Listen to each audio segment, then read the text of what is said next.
नमस्कार,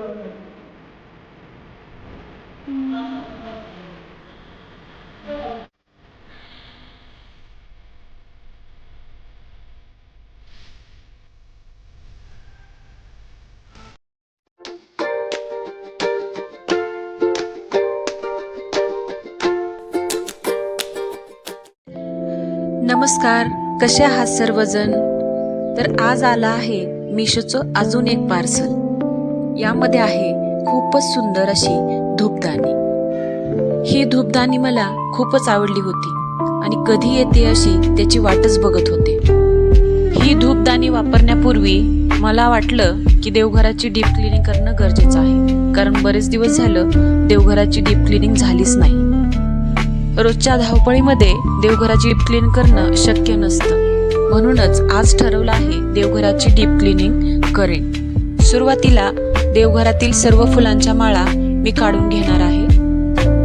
आता मंदिरातील घंटा काढून त्या सुद्धा क्लीन करून घेणार आहे.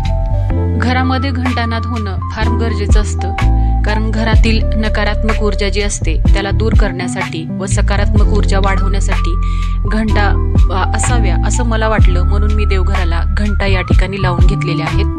आणि खरं सांगू का, घंटानादामुळे घरातील वातावरण पवित्र आणि सात्विक होतं, त्यामुळे मला घंटा ह्या देवघराला लावून घ्यायच्याच होत्या. आता देवघरातील बाकीचं सर्व साहित्य मी काढून घेणार आहे, कारण त्यामुळे आपल्याला साफसफाईमध्ये काही अडचण येणार नाही.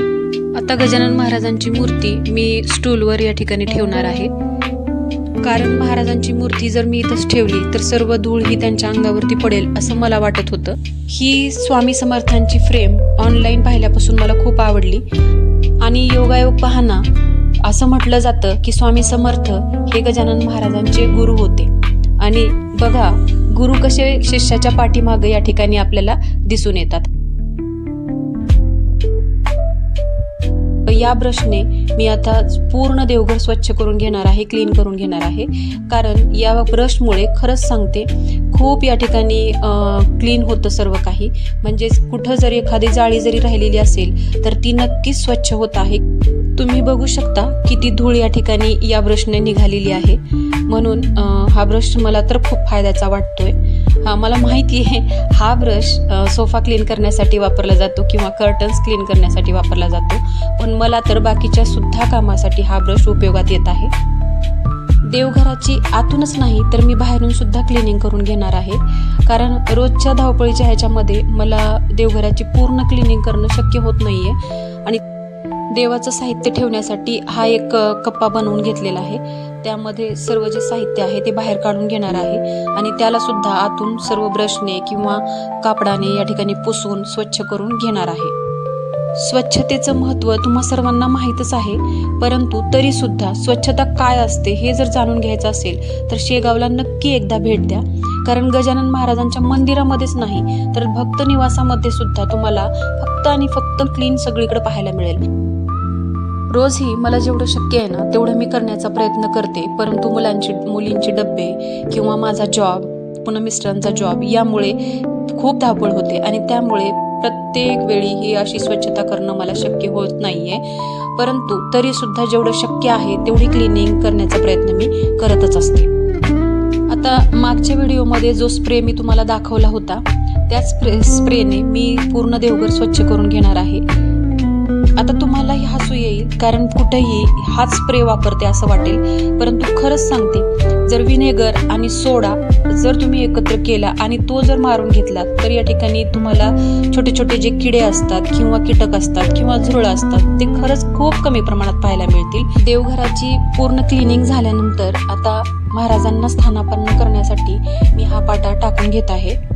आता महाराजांच्या मागे नक्कीच त्यांचे गुरु असणं आवश्यक आहे, म्हणूनच स्वामी समर्थांना मी त्यांच्या मागे या ठिकाणी ठेवत आहे. आता देवाचे सर्व साहित्य सर्व काही मी लावून घेणार आहे. बघा, महाराजांना मी घेऊन आली, त्यांना या पाटावरती मी स्थानापन्न करत आहे. बघा, क्लिनिंग केल्यानंतर मंदिर किती सुंदर दिसतं आणि महाराजांच्या चेहऱ्यावर सुद्धा एक वेगळीच प्रसन्नता मला जाणवते. हे रूप किती सुंदर वाटतं ते तुम्ही सुद्धा बघू शकता. ही सर्व क्लिनिंग झाल्यानंतर मनाला खूप प्रसन्न वाटत होतं आणि त्यातच भर म्हणून मी हा दिवा या ठिकाणी लावत आहे, कारण दिवा लावल्यानंतर मनाला एक वेगळी शांतता मिळत असते.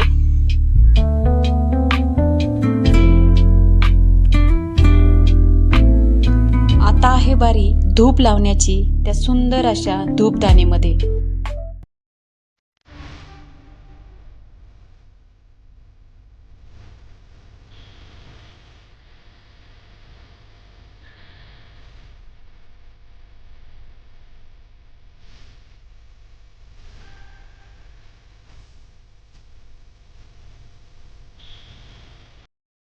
मला तर मंदिराचा हा शेवटचा लुक बघून खूप सुंदर वाटते, खूप छान वाटते.